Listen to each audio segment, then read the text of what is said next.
In today's class, we're going to talk about XML external entity injection. Short for that is XXE. I know it's a mouthful. Before we can talk about these vulnerabilities, we need to understand what XML is. And what we mean by XML, first of all, it's short for Extensible Markup Language.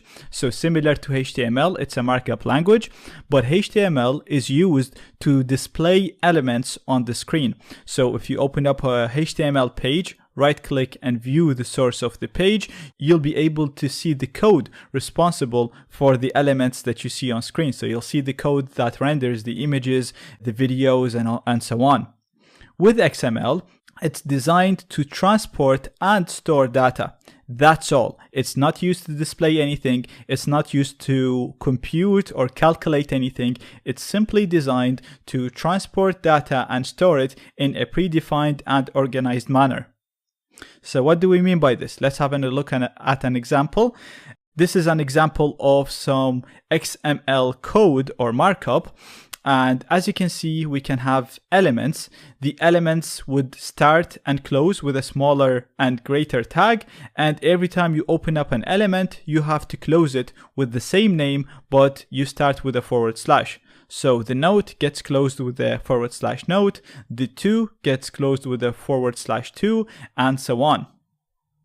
Now, as you can see, this markup in here does not do anything. It simply just contains data, and it categorizes this data or puts it inside entities. So we know whatever this data is, the to element of it is Tov, the from element of it is Jani, the heading element is a reminder, and the body is this.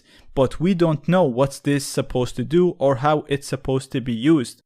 But this is the whole idea of XML. Then this data is sent and transported in this very well designed manner.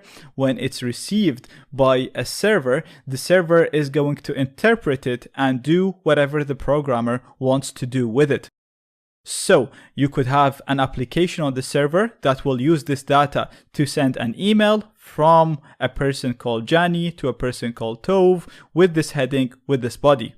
You could also have it set a reminder. You can pass this to a number of applications and have each one of them do something different with it. The list goes on and the uses are infinite. The idea is XML is designed to store and transport data, not to do anything with it. So if we look at this example, no work has been done by XML. So XML itself is just a markup language. It doesn't really do anything. But what we're interested in today is XXE, which is a type of vulnerabilities that happen when XML is used. So I'm just spending this time in here to explain what XML is to you, but what we really want to do is we want to exploit XML external entity injections, which is called XXE. So we'll actually first have an example on how XML works, and then we will also see how to discover and exploit XXEs.